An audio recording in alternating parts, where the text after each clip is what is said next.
Hello, everybody, and welcome to another episode of Radio Amenti.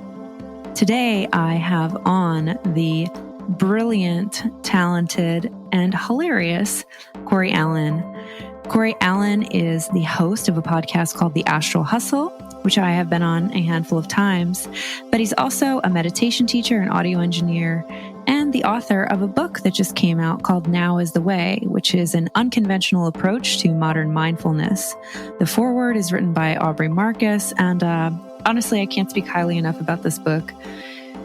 As we are in the midst of this spiritual, psychedelic, mindfulness, meditative, magical renaissance, if you will, the space is riddled with information, and sometimes that information is not always good. Sometimes that information can be a little esoteric. Sometimes it can be a little intangible, or it can be a little woo and vapid, for lack of a better word. But Cory is honestly a breath of fresh air in a space that needs it. Honestly, his words and work and wisdom are like the friend you never knew you needed, but always wanted. And they're just so comforting. They're comforting because they're practical and they're deep. And he literally is filled with oceans of wisdom, but it's all relatable. So as you dive into this watery, infinite abyss of self-knowledge and self-realization, he helps you float along the path. And I love the way he articulates the human experience and what it means to practice mindfulness and meditation, and the relatability and levity that Cory, illuminates in the world is unparalleled, to me at least. And this is my endorsement. I look at Cory as this wonderful amalgamation of an Alan Watts type of archetype with the Terence McKenna kind of flair, but the Robert Anton Wilson vibe. I don't want to minimize who Cory is as himself as an archetype, but if you're looking for a certain type of flavor, I would say it's an amalgam of those three. He's just so cool and funny. And it's just been such a joy on this episode to laugh and talk about the path. And we reference something called deep fungi, which is a sacred philosophy that you'll come to find out about in another episode. But I won't further articulate on that. I'm just going to leave a little breadcrumb there. But anyway, I digress. So Now is the Way. Yeah, a little more about this amazing book. It's beautifully done, and it walks readers through the basics of living in the wow of now, even if they're not the meditating type. This is a book that I would give to somebody that's curious about meditative practices, but also to a friend that's deep in it. So it's whether you're an initiate or an adept, this is a digestible and relatable piece of art. So you can order Now is the Way by going to nowistheway.com. You can learn more about Cory Allen by going to his website, Cory Allen. It's spelled CORY-Allen, ALLEN.com. And Cory's wonderful. And this dialogue was surely a treat. And I hope that it treats you as well as it treated us. So sit back, relax, and enjoy the ride.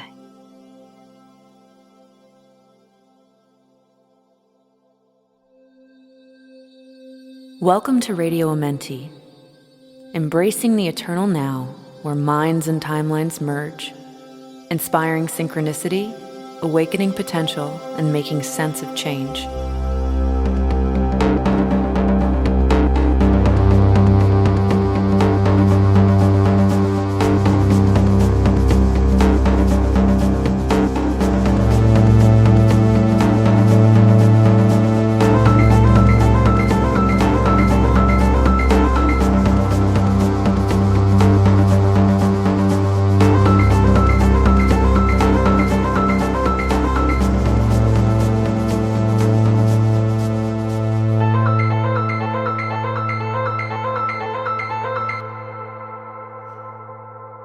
Hey, Cory. Thank you so much for joining me. My pleasure. Thank you so much for having me. Oh my gosh. I just love our conversation so much. I literally just think about our last chat and start laughing. Yeah, it was really good to whenever I was going back over it before it came. It came out today, by the way. It did. Before, before, as I was going over it, yeah, there's so many good things in there. So much cosmic giggles going on. It's fun. It's rare that and I wish it were less rare, but whenever I'm going over a podcast, I'm just smiling the entire hour because it's so funny. Yeah, why do you think that is? That's something I think about a lot. It's like operating in this space, it's like there's a lot of people lose their sense of humor. What is that? Well, I think that particularly whenever people are working with the inner path, that there's a sincerity that people feel they need to apply to it, so that they are taking others' experiences seriously and not belittling or something like that. So if someone's sharing something or sharing part of their inward journey or something more vulnerable that they're trying to go into, to bring laughter to that, to some people can feel or might feel to the person bringing the laughter oh, well, this will feel like that I'm not taking them seriously or whatever it might be, or it delegitimizes that person's experience or expression or something. So I think that is one part of it, that there becomes this tonal shift in individuals who are deeply immersed in conscious things because of that. And it just becomes kind of a reinforced habituation pattern where they're like, okay, I'm always going around sincerely listening and sincerely being open and patient and whatever, and just being a catcher's mitt for the rest of the world's stuff that they're tossing my way. Also, I think that, that there's a real danger in that, because then you become a caricature of the very thing that you're trying to avoid. You're trying to be as authentic as possible and be open and whatever. But then ultimately what ends up happening is that one can become too serious and too almost paranoid of bringing in the absurdity and the honesty of just the human experience. And then also, if you identify yourself publicly, is this longer of an answer than you're looking for? I love how you say these things, Cory. Just roll with it. All right. Also, if you're become a public figure, that can be a real trap, as the saying goes, which I think I came up with. Once you create your sanctuary, you've also created your jail. And so it's once you do enough podcasts or enough media or enough text messages, tweets or whatever it is, content, then people, your audience they come to learn of you as this individual. And so then now if you go off script, then they're like, wait a second, I thought Sharon Salzberg, I never thought she was going to say yeah, I had an awesome fucking breakfast this morning. People would be like, what? But she must say that shit whenever she's just with her friends, but it's in nothing, I'm not saying that she's built a caricature, but just as an example of someone you wouldn't expect that type of thing from. So then there's the fear of not wanting to reveal certain elements of yourself, because then you'll alienate the character that you've made as your audience. And I think that because a lot of the people that are coming to inner development are, they've experienced some shit in their life. They've experienced trauma. They've experienced, whatever it is. And so there's, enough suffering to drive them to want to try and undo it somehow. So those people are a bit more, can be a bit more delicate emotionally or personally or whatever, or interpersonally.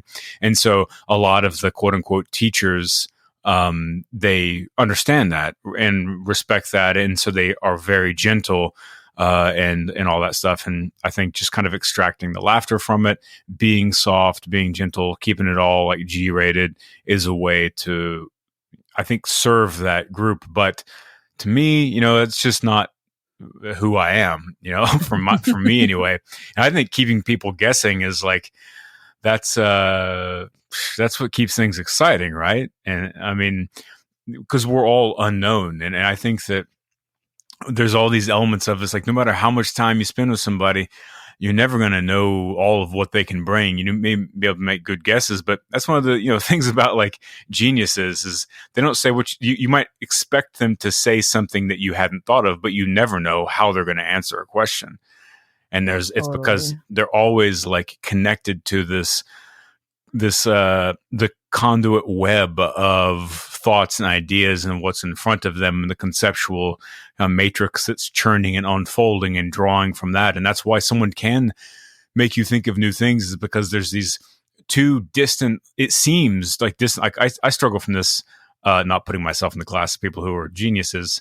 I'm a fucking idiot, but like, I had to learn, like, in my own expression of like, why aren't people understanding what I'm saying, or why is this hilarious to me and no one else? Is I realized it was like in the map of my conceptual mind. What is funny to me often is whenever like, and it happens naturally, is like whenever there's one thing from way far to the left and another thing from way far to the right, and the road that those things must take to reach each other are so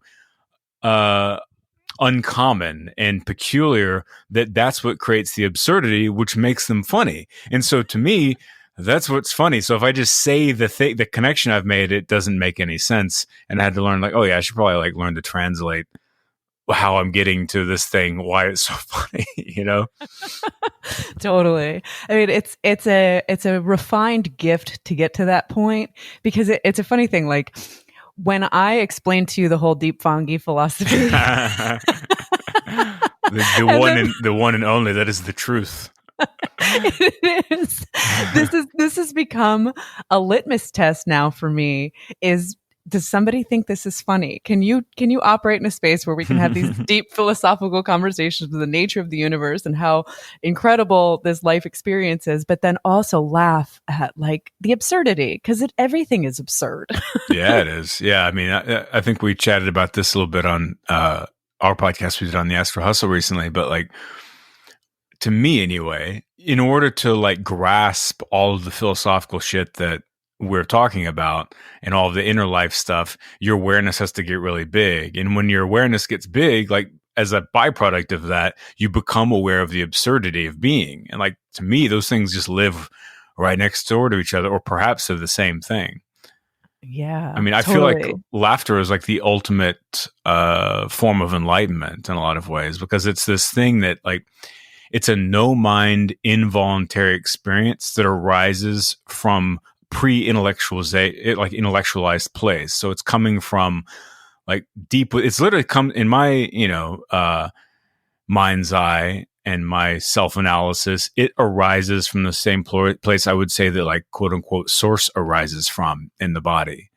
And it's like this shockwave of laugh that it possesses you, right? Like it's really like in a gospel church, like the spirit grabbed me, it moved me, but it's laughter, right? Because like you can't stop it. It's like it's arising and reverberating out of you. And the only way you get so filled with energy of like the cosmic giggle that it blows out of your mouth. It's like you're like a teapot. I don't know. That's what I think. Not to get too political or anything. No, but it's so true. And laughter's so healing. So like, what was it? Friday night, my dear friend Richie came over and we were hanging out, and somehow we got to a place where like, I don't know, have you watched the new Dark Crystal yet? I watched the first episode, and I don't know if it was like, if I was so excited for it or if it was that it's just wherever my mind was. But I actually had a hard time tracking it. It was like moving wallpaper on in the background. I couldn't like get amongst the story for some reason, so I'm gonna have to go back and revisit it. I would suggest going back, because I had a similar thing happen. I was so excited for it the first time I tried to watch it. I had to shut it off because I'm like, I can't handle this being bad. Yeah, that makes sense. Yeah, but I went through. I blew through it. It's amazing. If you just kind of like exercise patience for the first episode, it only gets better. Nice. But Friday, I don't know how we got to this point, but because we've been talking about the Dark Crystal a lot, and I love doing voices, and that's something that a lot of people would never expect from my social media and stuff, is that like I am such a goof, and that's part of the, I guess, intention behind the podcast too, is to really reveal more of the me that people know offline, Right. Right. So I got into this whole thing of doing improv of what it would be like if Agra and Yoda were out on a date. How'd it go? Amazing. Because I was like, well, they ultimately break up because Yoda's just a really confusing communicator and speaks in riddles. She just really wants to know what he's thinking, and he just won't give her an answer. Oh, that's good stuff. I like But it. it was so therapeutic because I was just laughing so much. And that's, what is it? The Tibetans call it crazy wisdom, right? Yeah. Yeah. Yeah. And it's really special. It sure is special. Yeah, I do voices all the time too, by the way. I have this I used to really be into, like, every time I'd see a dog, like someone walking their dog as I'm driving by or walking by, it's like a celebrity sighting for me, I'm like, oh shit, look at that. Look at those fancy pants, And I generally will try and make up a little voice in my head, or I'll do it out loud to fit the dog, because like I just picture them each, like, their little trot and their personality and their gait and like the way they look and their hair. Is it a sexy Irish setter, with red hair blowing in the breeze? It is a funny little Muppet looking thing. Like, what are we dealing with here? So I like to give them voices and talk for them. But that eventually evolved into the voice of. So I have this voice of the. It's like the collective consciousness voice, and so whenever there's something like, I don't know, it's it's kind of hard to explain, but it's basically the voice I think is deep within everyone, like at the root of all of our minds. And it's generally like for a while I was calling it the deflated good boy, because like we're all like a little excited but a little disappointed, but all mean well, but are all a little defeated all at the same time. Yes. So it's the deflated good boy. Like, he wants to do well and he's a good boy, but he's a little, he's trying his best. Anyway, so now it mapped on to, now it's just the voice of all of our collective consciousnesses. Yeah. So voices are good. Oh, so good. I relate to that. It's like this optimist, but also there's this tinge of nihilism that you really just want to fight and not really give into. But then you have moments where you're like, well, but again, then everything is infinite, and you got to be present and laugh and enjoy the ride. That's right. That's right. Yeah. It's hard not to remember that there's a skeleton inside of you. And one day, your meat's just going to rot right off your bones, or go up in fire, whichever way, whatever you prefer. Your choice. You can either be, your corpse can be burned into ashes, or it can just slowly rot away over time, revealing all of the worms and creepy crawlies that have nested in your body as all your flesh is melting away and rotting. So it's really up to you. But it's a good thing to keep in mind. I mean, to me, I look at it as the metaphor I use is that it's like a battery, like, in order for there to be energy, it's got to have a positive and a negative end. And I think that it's important to keep in mind the notion of impermanence, the fact that everything is going to die. We're going to die. Everything is, in the scope of the macro picture of the universe, it's all chaos and self-organization and randomness. And the moments of our life are these flecks of sand on a cosmic beach made of terror and beauty. But on the other hand, I like to make sure that, I train my attention and my intention towards the positive and what we can do while we're here. Because although all of that stuff is true, it's on either side of now. It's on before we were born. Like, what were you doing before you were born? Well, nothing. And then, so that's already taken place. And so you don't have to worry about that, so now we're here. So let's enjoy when the battery is pumping positive energy out, because we're going to have a whole lot of time to do nothing again after we die. And I don't know, that's how I keep from drinking myself to death. I love that.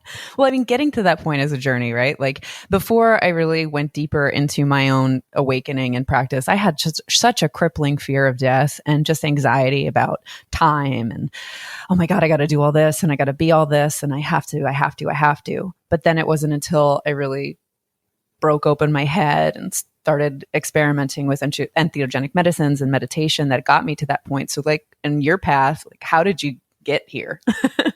It was a journey. So basically, just based on my, background and my family situation and so forth, I had a lot of anxiety, a lot of traumas, and a lot of resentment and frustration and anger and what have you, all the while having I think, naturally attuned awareness of consciousness, not in a verbal sense, but in the sense of like, um, an example is like I was trying to track back and think of when the first time I began to think in kind of multidimensional type of ways. And I remember as a little kid, my family was staying in this hotel, this like big hotel in the Gulf of Mexico. And my brother was hanging in the room, and my mom, it was like, we need to go do this thing. And so I said, okay. So I went with her. And as we were driving away from the hotel, I remember looking out of the back of the window and looking at the giant building and thinking, it's so weird that like my brother's in that building in a room, like sitting in bed watching TV. And that's like the camera view of his mind is having that experience, while right now I'm in this car going away from that building. And the camera view of my mind is having this experience, but he's in there. And I was like, oh, wait a second. But there's also all these other rooms with all these other people in there, and they're all having their own individual experiences. So I remember thinking about that whenever I was, 6 or 7 years old or whatever. But so essentially, fast forward through being a very angry, kind of chaotic teenager. And then I randomly heard someone mention the name Nietzsche one time. They actually, I heard someone overheard them say, like, if I could have dinner with 4 living people or whatever. I remember 2 of them were Nietzsche and Jesus, which that's a good start. Wow. I wish I could knew who that person was, but I guess it doesn't matter. It's probably I hypothesize it was me in the future going back in the past to say that to myself so that I would go on the right path. But anyway, so then a couple years later, whenever I was a teenager, I was going through a bookstore and randomly saw Nietzsche on the back of a book, went over, read that. And that was the first moment that as I was flipping through it, I was like, oh, wow, this is how I think. This is like not what I think, but it's the kind of the mathematics of my conceptual thought. And no one in my entire life system was even a reader. Like no one in my family or extended family was even a reader. No one ever, even the word philosophy was never even brought up. I don't know, my dad was this, he died when I was 20, but he was this Texas, Dallas, Texas banker, Republican, gun carrying type of dude, alpha, personality. The goal in life was to like fuck people over in business, that type of situation. And then my mom was just basically putting groceries on credit cards, trying to like take care of my brother and I from a very young age. And so there was none of that was anywhere in my life. So I felt very incompatible with not only my family in that sense, but also the rest of, the world.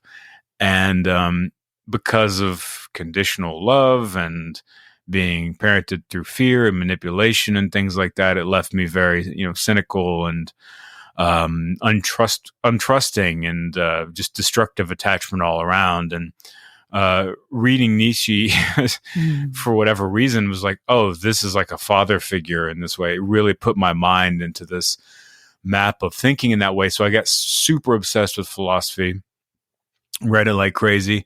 And then I got into some of the hippie philosophers, like Robert Anton Wilson, Terence McKenna, and so on. And then I got into Eastern philosophy. And whenever I began reading Eastern philosophy, that was whenever I realized, like, okay, this is not only how I think, but it's also what I think. On sitting as a foundation for all of my anger and vinegar and resentment and what have you, was a bed of deeply rich, fertile compassion and love. That's who I was, as a person. But because of my experience, I had been injured over and over and over and over again. And I resented the fact that I did nothing. And it was like punished by being born into this situation. And I took such a deep interest in consciousness because at a young age, I recognized that the more I learned about this stuff, the more I learned about philosophy and Eastern philosophy. And then I started reading, just all of the umbrella of neuroscience, of psychology, of linguistics, of semantics, of all that type of stuff. Just really became obsessed. Read for hours and hours a day for, at least a decade, if not more. And I began to notice how the more I read those things and the more I began to allow those things to seep into my mind, the more that I was actively changing how I saw the world. I recognized, like, oh, wait a second. I feel less scared. I feel less fear than I did 6 months ago. I feel more confident. Now I'd start feeling like, okay, I feel a little less like my hands don't shake whenever I go to put the keyhole in the front door as much anymore. I'm not as anxious about like what I'll find, all those type of things. Like, I was very, very, verbally very cutting and, kind of like, with precision towards people, because growing up, I was forced to understand the kind of duality of emotional expression and manipulation. And like, I realized I was being gaslit constantly as a kid. Like, and so it made it to where I could see not only whenever people were lying or whenever they were trying to be manipulative or whenever, whatever, but I could also look into their back door a little bit and really see, like, okay, what's the most painful and vulnerable spot of this person's entire psychology? Yeah. And so, as a defense mechanism, I would be very like verbally slicing towards like one little nudge, and I would like cut right to what I knew was the most sensitive nerve that they had. And it was like, it's like a dog doesn't bark to be as a form of aggression. It's active defense. It's like they're doing it because they're scared and they're barking not to be aggressive, but to get you to back away. And that's what I was doing, But anyway, so I began to recognize like I was doing that less. I was being less of a narcissistic asshole. I was like, not having to like cut everyone down intellectually and just show like I feel like I always needed to show everyone that I was way smarter than they were whenever I was younger, because it made me feel secure, and I saw that stuff just melting away the more I practiced this. And, I found meditation, in books, in the 90s. It's kind of pre-internet. It was like just trying things out in my bedroom. And I realized, I had that Viktor Frankl moment of realizing that no matter what was happening outside of my skin, that the world in my body, my private inner life was mine, and that I could be who I wanted to become and transmute myself into something different. And so I looked at it as sort of like, okay, my ecosystem is like a chrysalis, and and I'm going to like hatch out of this motherfucker and become who I know I can be. And just following those steps in meditation was such a invaluable tool in that undoing, because it gave me the space, the inner space, to stop living in a programmed chain reaction, this momentum of reaction based upon my past experience and my inherited programs and stuff that I was running. It allowed me to kind of put some space in there and realize, okay, why am I saying this? Why am I acting this way? Why am I responding this way emotionally to something? And it allowed me to really start to get some air in there, and then begin authoring my future, one small step at a time. And so that's ultimately how I came to meditation, is just through necessity and almost chance in a lot of ways.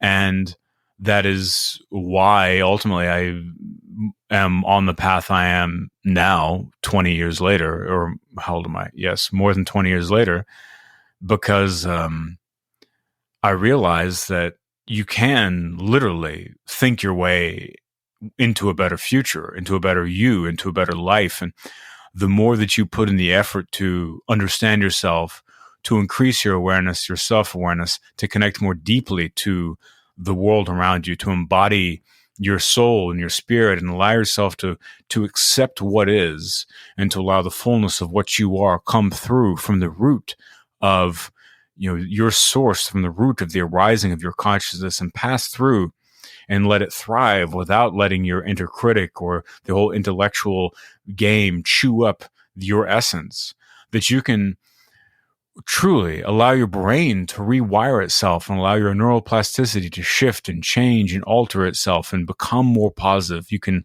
curate your thoughts. You can curate the anger, the resentment, the pain, the expression, all of those things, the judgments, all of that shit, and allow that to pass by like clouds passing through the sky. Like our consciousness is the sun. It's beaming. It is not the clouds. Like the clouds are the thoughts. And so as those things ripple through, the sun remains and it remains unaffected. And we only need to realize that, to realize like, oh shit, my mind is the sun and I'm casting light through my universe, right? And so I'm going to allow and choose which of those clouds to move out and share with other people. And the more I did that, the more I realized I was just refining and changing. I kept following an idea of myself into the future over and over and over. And I just kept collapsing into this deeper, more nuanced thing, and this more thing that was really connected and able to embody that compassion and let go of the anger and bring forth the peace that I always wanted. That's why I'm so big on peace. Like it sounds almost like sort of a cliche or something, but like balance and peace is all I ever wanted. Because as a kid, I was like in a destructive environment, and all I ever wanted was peace, because I knew like intuitively and intellectually as a kid that was the way. Like peace is the thing. And it's possible. Like it's all an understanding. Like everyone just has to get their fucking minds right, and it's possible. And there can be balance amongst everyone in a peaceful system. And I remember like, I just want to feel okay and not have my guard up, not have armor up for like a second. And that's why I started like craving peace. And I really understood. I was like punished into understanding the importance of it. And that's why it's still a thing I talk about all the time, is because like, I know it's possible, and I know the difference between chaos and order, like in order in the sense of not rigidity, but order in the sense of natural abundance, being able to thrive and grow, and all of us operating on a positive, vibrational scale and mental scale and emotional scale. And so anyway, yeah, that's why in a lot of ways, I mean, that's that through line from when I started talking about this 4 hours ago to now is is still leading my way today. Well, it's beautiful because you have such an eloquent way of articulating things that can sometimes be esoteric or be perceived in the wrong context as woo. Mm-hmm. And I think that, the human experience and our traumas and our pain and our direct firsthand looks at the darker aspects of the human condition with that lens of mindfulness, it is that you can transmute it. You can transmute it through the story that you then tell about it, the mythology that you then craft around it, the way that you can clear these obscurations from your mind and to be in that sun.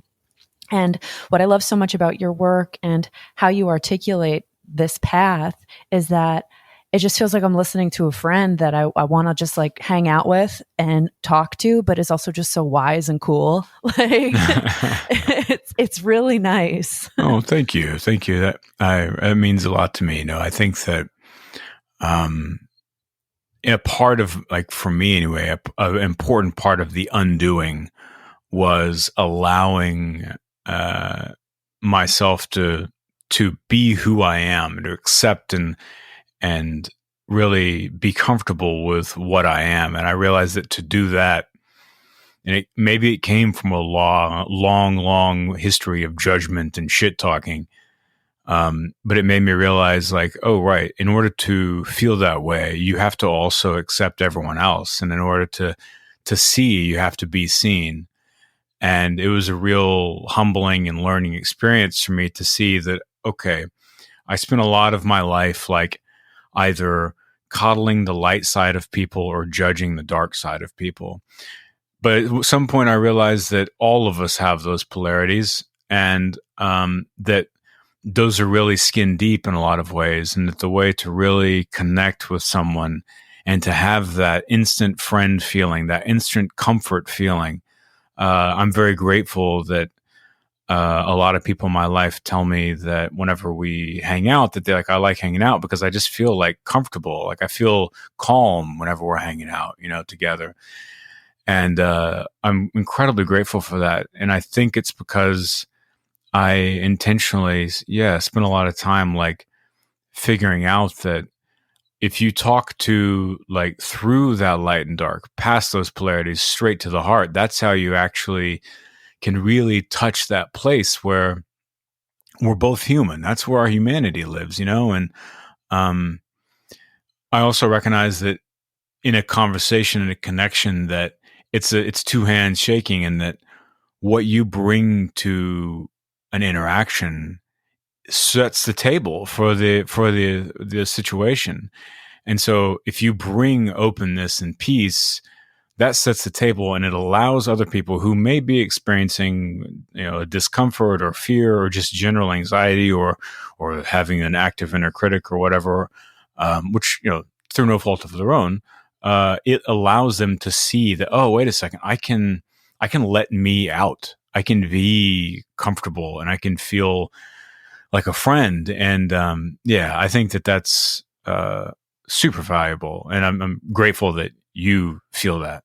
Yeah. Well, it's just giving permission to be yourself, letting that guard come down, letting just all of those just like ego things of like, I have to put up this front or be something else. It's really refreshing to be able to just be who you are and to be able to be on the path as that person, and not all of a sudden now I'm on this path and I have to somehow be something different. Again, like kind of going back to our point as we began the conversation, just like still being able to maintain levity and laughter through exploring the innermost regions of mind and heart and self. Mm-hmm. Yeah, that's like, you think about like how boring would it be to if someone was in character in quotes all the time. Like you think about, I think in some ways it's sort of a a hangover from the golden era of American celebrity culture, like the birth of making musicians and actors like these mysterious God characters, which in some way I think it's really cool. It's got this mythological sort of thing to it. Like that doesn't exist anymore because of social media. But back in the day, like you saw this person only in the moments when they knew they were on camera and they were in full gear, like doing their thing. It's like Tom Waits, maybe the last living person that's kind of got some of that stuff, going on, where it's like, man, no one really knows what's going on. Like he still seems like pretty legit. I don't know. Like there's some mystery there. But there's just, and of course I'm sure there's plenty others, but like, it used to be really like you were either the Beatles or you were nobody, and that was like, wow, that's crazy. That's the Beatles. They must be living this amazing life, or you're Polanski or whatever. And it's like, whoa, I'm sure, or Picasso or Dali, like, Dali's always in that zone doing his thing. But like, if that were true, like how just like mind numbing would that be? It would just be exhausting. If you're like trying to have breakfast with Dali and you're like, he's over there like stacking his ham and eggs into some weird sculpture and it's like pouring orange juice all over his head. It's like, dude, could you just eat your breakfast, man? Stop trying so hard. Be a person for a minute. It's like, that would be horrible. Actually, I have this great, I'll leave the name out. Not that it's really like a diss or anything, but I was listening to this interview with a very amazing director who's a current director. And he was talking about his work, and he was like, I'm just living a creative life, like everything I do is creative. Every element of whether it's, getting my kids ready for school or like making a film or like having a phone call, every element, every aspect of everything I do is creative because I'm living a creative life. And he said, I'm living a creative life like 30 times. And I just thought about like, how frustrating must that be? Like trying to get the kids ready for school. And he's like, why don't you wear your today, you're going to wear a sweater on your legs and your jeans on your arms and, whatever, like wear my dead grandfather's tie around your waist because it'll symbolize this. And, don't forget your raven's egg or whatever. And it's like, it's like, dude, Jesus Christ, man, just chill, Like that Oh would my be God. the point I'm trying to make is that would be awful if we were all like Miles Davis all the time. It's like, and I think that it's good to like share with people that everyone is just human, and that silly element, the fun element, is like a really crucial part of the picture, because otherwise you dry out and get crispy if you and flaky and really boring if you don't just inject some of those silly celebrity dog voices now and again. Totally. And there's also like this air of smugness. Like, I love South Park so much. And like one of my favorite episodes is that Smug Farts episode where everybody's driving a Prius. Yeah. That's good. You're like, come on, like just settle down. If you're going to do it, don't do it to just tell everybody you've done it. Just be here.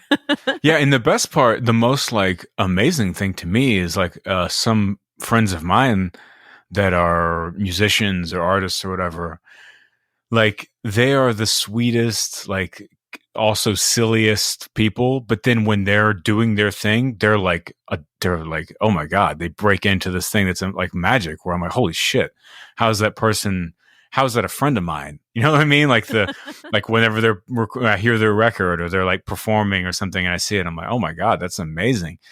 But still they're capable of being like, that's the culmination of all that other life, right? That's what, like, where that other stuff ends up, is that. So it's really refreshing to see, like, to live and observe stuff like that. Totally. Well, speaking of, creation and things of that nature, I love your book so much. Your publisher has sent me like 4 copies of it. Whoa, holy smokes. Which is great because I have mine, but it's something that I feel is such a digestible kind of initiation into modern mindfulness. But what was your moment where you're like, all right, I'm doing this thing. I'm going to write the book and this is what I want it to be in the world? Yeah. Did you read all 4 versions? Because I did. There's 4 versions out there and they all have the same cover. So it's like a sort of interesting little test I wanted to do for people. Was it like Finnegan's Wake? Exactly. Yeah. It's going to take 10 years for people to decode it. Yeah. No, I basically, whenever I started my podcast, I started talking about, because one of the most joyful things in my life was having conversations like these with my friends. And I went on. So I was my friend Aubrey. He started a podcast. I was the first guest on his podcast, and so whenever we were doing podcasts over the years, then his fans would hit me up and be like, "Dude, you should totally start a podcast." And I was like, so eventually I was like, okay. So I joke about, from overwhelming public demand, I I started a podcast, and I just thought, well, I'll just kind of talk about things I'm thinking about, share these conversations with friends, with people, and it'll be fun. So I started doing that. And unfortunately, or fortunately, I like chose the most ridiculous quadruple entendre of a name for my podcast I could, like the Astro Hustle, because I recognize that, like, I know that I instinctually do go down rabbit holes of like, I like density. I like, heavy, big ideas and stuff like that. And so I thought, well, that's a way to inoculate my listeners from ever taking me too seriously, is to have a silly name like that's like could be taken a lot of ways. And then I also put the show in the comedy section on iTunes. And at first, that was first it was in the comedy section. Oh wow! And then I started having people hit me up. They're like, "Dude, I'm a little confused. Why is your podcast? Shouldn't it be like in the philosophy or spirituality section?" And I was like, no, it's a comedy podcast. And they were just like, okay. So then I eventually moved it to like the spirituality section. So now it's only confusing to me as to why it's there instead of the listeners. But like, so I started talking, and also I actually had considered changing the name of the show a few years ago, because there's at some point where I'm like talking to like famous, highly regarded Harvard neuroscientists, where I'm like, would you like to come on my show, The Astral Hustle? And they do somehow, but there's some of them I'm sure I've missed because of the name, which I totally get it. I totally get it. But then after I was in the New York Times with the show, I was like, well, all right, well, that's set in stone now. No going back. Yeah. But anyway, so I started basically just talking about, what would come up with some experiences I'd had in life and challenges, my existential paralysis and all these other things I'd gone through, particularly in my 20s.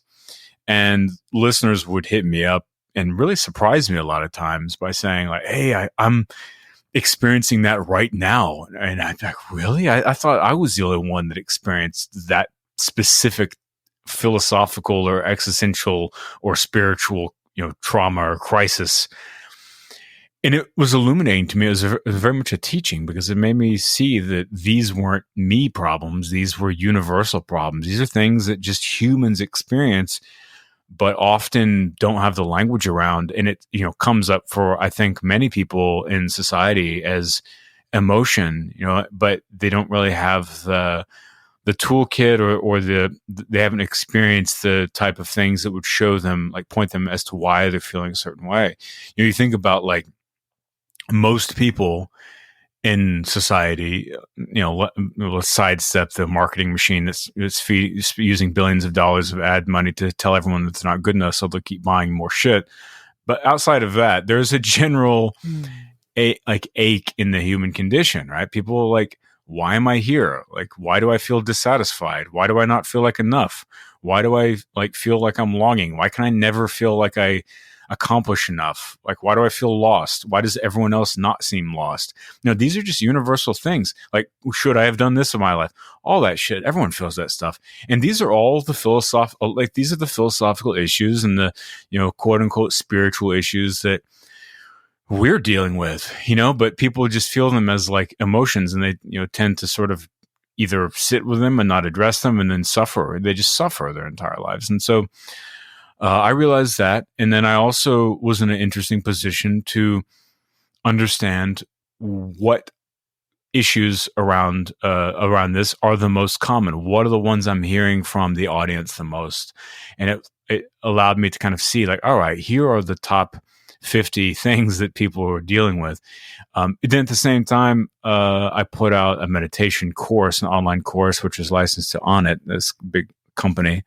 And so then, thousands of people took that course, whatever. So I would hear from people that took that course and emails about questions or things that where they were stuck out with their meditation. And it was a teaching once again for me to see like, all right, where are people, just quote unquote people, where are people getting hung up, where are people struggling, where are people going into areas of delusion? I had a lot of people like, can you show me how to use a crystal ball during my meditation? I'm just like, all right, no. pump the brakes, buddy. I'm like, yeah, first off, get the crystal ball. Second, throw it in the trash. Third, go sit down in your meditation cushion and you're good to go. No offense to any crystal ball people out there. But anyway, so yeah, like all of that was cooking in the back of my mind. And I realized like I have built through my life what is actually a very valuable map. And it's because I went through so much shit. It's because I spent almost all of the first, I don't know, more than half of my life in a state of suffering. And like, I figured out through a relentless tenacity and curiosity and a relentless honoring and integrity for this little ember of I suppose love and hope. It's the best way I can describe it. I had that like even though I was like calcified in my chrysalis of suffering, there was always this little thing deep in me that like I could never stop. I never ever gave up. Like I couldn't do it because I knew that thing was there. And I realized like an ember can turn into a blaze if it has enough kindling and enough wood. And I just believed, right? And part of me has wondered, like, is that, in our DNA, like there is, or in all atomic matter really that's organized, life is switched in the on position. It's kind of a strange thing to consider because the universe, it either is or it isn't, right? That's the funny thing. And it is. It happens to be. And so because it is, then all organic matter on Earth anyway is it's designed. It's not even a choice. Like the encoding of our DNA is designed to procreate and perpetuate. So we're literally, by the design of what makes us our human stuff, our animal stuff, and all bacteria and everything from top to bottom, it's all stuck in the on position. It's the coding of life is coded to on, which is really weird, right? And so it's made like, which essentially also we're just like a hotel for our DNA. It's like it doesn't care about us. It's like just staying here at this Motel Cory until I can hop on to the next one.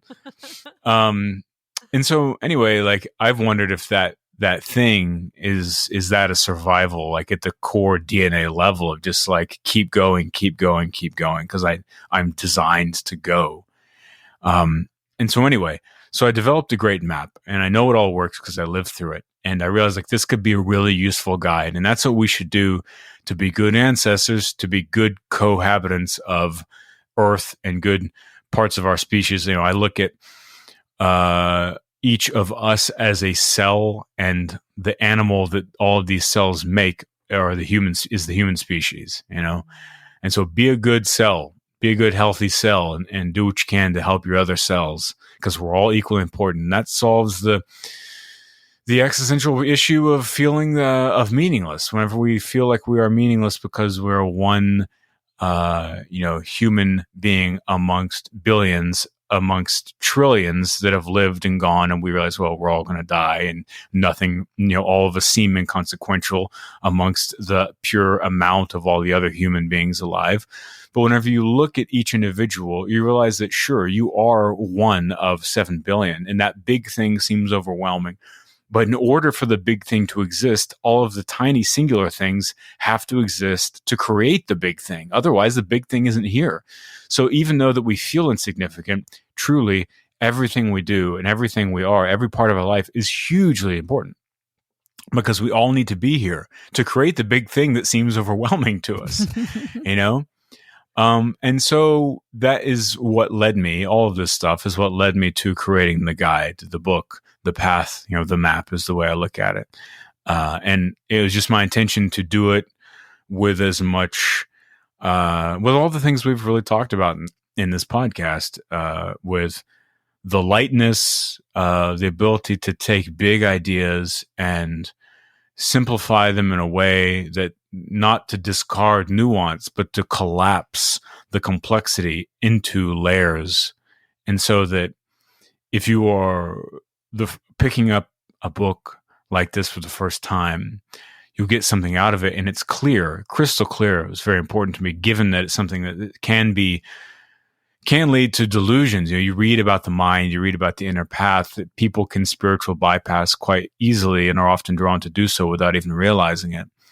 For me, doing the podcast was very useful because it made me realize that the precision in which we describe things is crucial, because a lot of in the first 2 years of my podcast, I'd be talking shit, just having fun. And then people would email me or message me and be like, oh, cool. So, what, and they have some completely diluted idea of what I was saying. About, oh, whoops, I should really be precise with what I'm saying here. Otherwise, I might be leading people down a path of self-delusion. And so, yes, bring just the complete, as much clarity and precision to it as possible. And then making it where anyone that is new to those ideas can read it and can understand it, integrate it into their life. Also, someone who is well seasoned will be able to enjoy the other layers of what's going on in there. So it's really leads us up to this moment right now.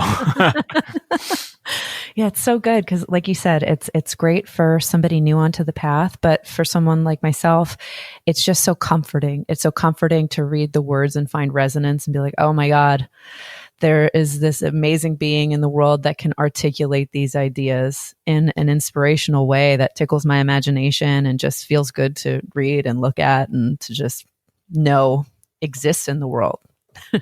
Yeah. Thank you. Thank you. That is awesome.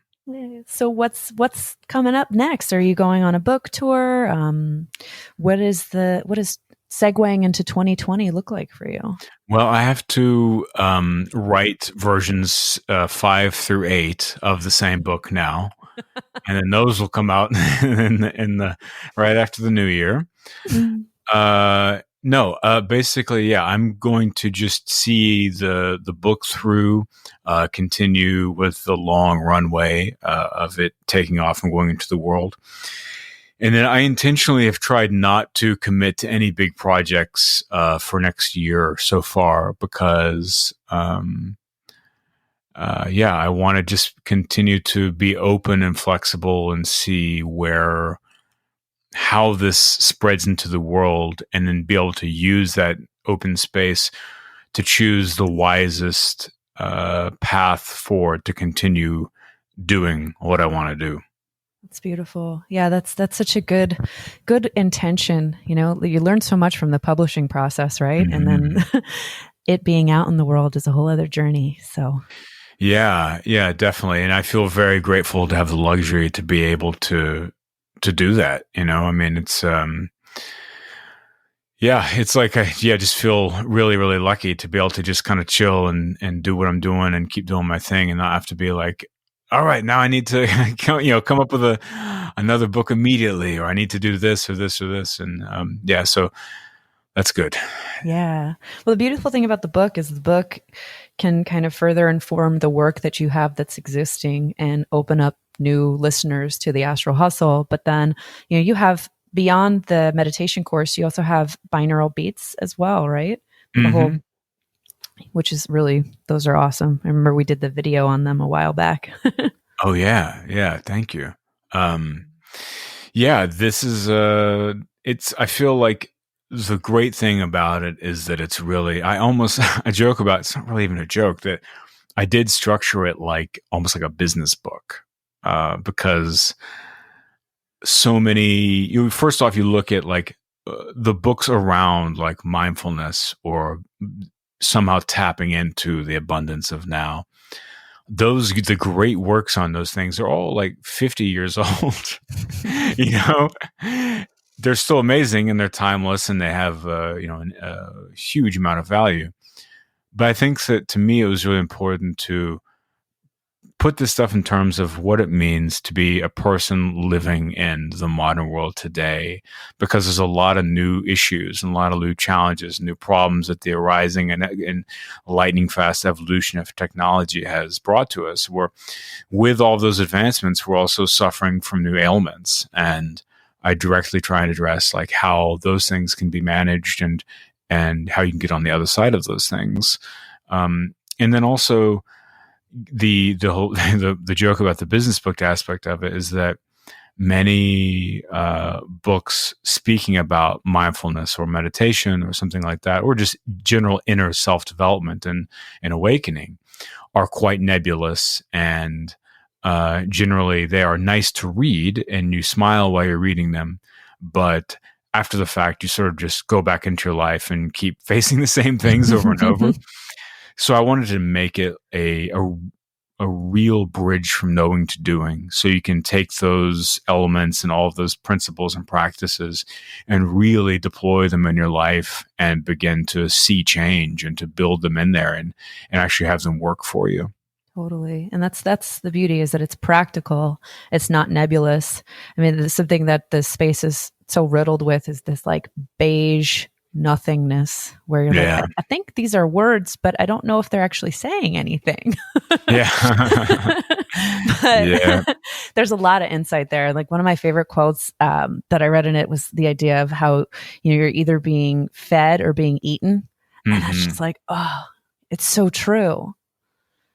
Yeah, it is. It's a weird one to realize. It's like, and it doesn't mean that, of course, that everything you do in your life, you have to be like benefiting from it. It means that, just to clarify, if someone isn't familiar with that section, is like,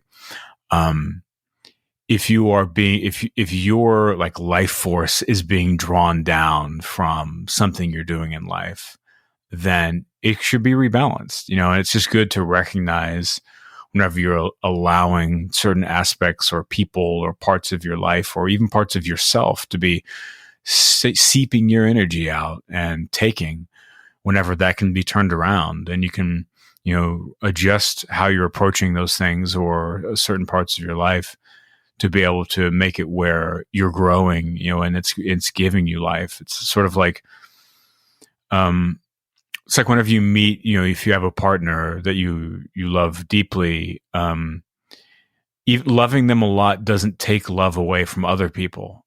It's creating new love. It increases your capacity to love, and it just creates more.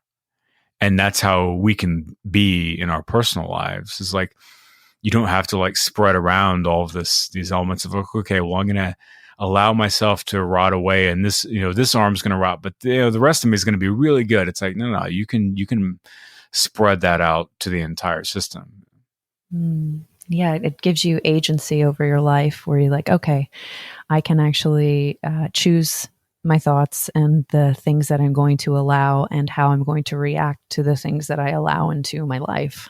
Mm-hmm. Mm-hmm. Do you think life's too short? I don't know. I was thinking about this the other day, just again, because I watched the new Dark Crystal, and how they're just so fascinated with, the essence and the immortality. And then, I'm such a weirdo, and I go down these rabbit holes of like, oh man, like adrenochrome and the like reptilian overlords. Not that I believe that they're reptilian. I think it's more of part of brain. But this obsession with immortality and wanting to live forever, and maybe wanting to upload consciousness into a computer. I think immortality, like I take comfort in knowing that there will be an end sometime. Is it too short? I don't know. I think about the fact that, I'm 34, I'll be 35 this year.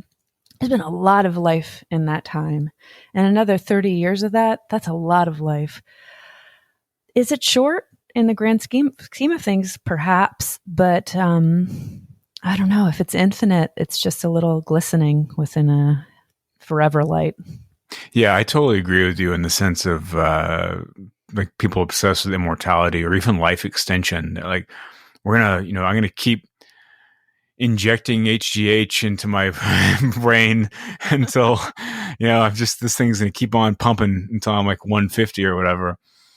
I don't know. It seems like a bit arrogant to me to want to like, I don't know. It's in some way, it's almost like people have like 12 kids. I'm like, geez, come on. You made enough of them. There's enough of you around. Just relax. Yeah. You're like, oh man, how many more? I don't know. I mean, that's a whole other topic. No offense to 12 kids. No offense to people with 12 kids out there. None at all. I can't imagine that. I'm still frightened to death of having one. I don't know if that's in the cards for me, but a friend of mine actually said that at this point, we're in this conundrum where it's selfish to have kids, but it's also selfish to not have kids. Yeah. So, yeah, exactly. What do you do? Yeah, it's also the way you fix death. Like I was talking to Aubrey recently about that, and he said that one of his first shaman told him that the only thing you can't fix is dead. And I was like, yeah, you can with birth. It's just not going to be you, but that's a trick if you think that it has to be you. Oh my God. And what a trip to see that cosmic reflection of like, what lessons am I imparting to this carbon copy of my genetics, and what am I going to see in this thing that's also me? Oh yeah. Yeah, definitely. And just recognizing that you're unavoidably going to do irreversible damage. Like, it's a foregone conclusion. It's like, okay, well, how can we do the ones that aren't going to really haunt them forever? Yeah. I love that Louis. I love the Louis bit where he's talking about how babies don't make any memories. How you could just sit there and give them the middle finger and be like, "Yeah, fuck you, baby," to their face every morning. And he's like, they'll grow up with a general sadness inside, but they won't remember any of it. But you don't know, like babies are I think a little more malleable than we expect. But then it's like the genetic lottery. Like I joke with Richie all the time that if something happened and we ever had a kid together, because we're both such creative weirdos, that we'd have a football player or an accountant. Oh yeah. I'm like, yeah, that's just it. But it would be perfect anyway, I'm sure. Yeah. Yeah, that's the way it goes. There's some people I know that are like these beautiful, like loving souls that are artistic and like incredible, and their parents are also they're like hippies that are like, oh, that my dad read me the Bhagavad Gita every night before bed, and like their parents are artistic and they're amazing, and I'm like, I guess to get that sweet, like you have to have that like the luck of like the two weirdos not having the football player having like a little mini weirdo.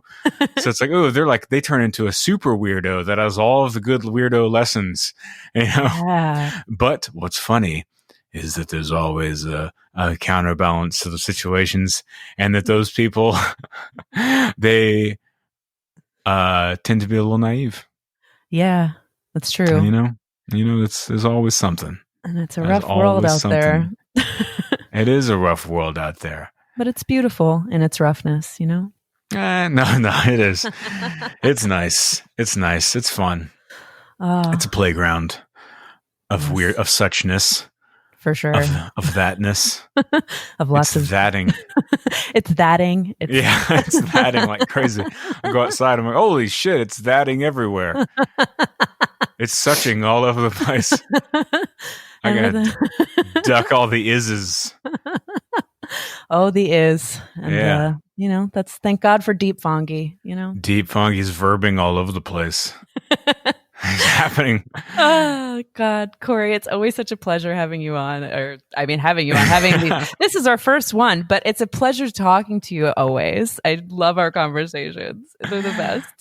Yeah, it's always a pleasure to come on your podcast. Thank you. I know the first one that we did together for Liberation Frequency, my computer shit out, so that never was released. But this one will be, and it's been awesome. And I will plug all the things in the beginning. So if there's any parting words or any little pearl you'd like to leave it with, now's your time.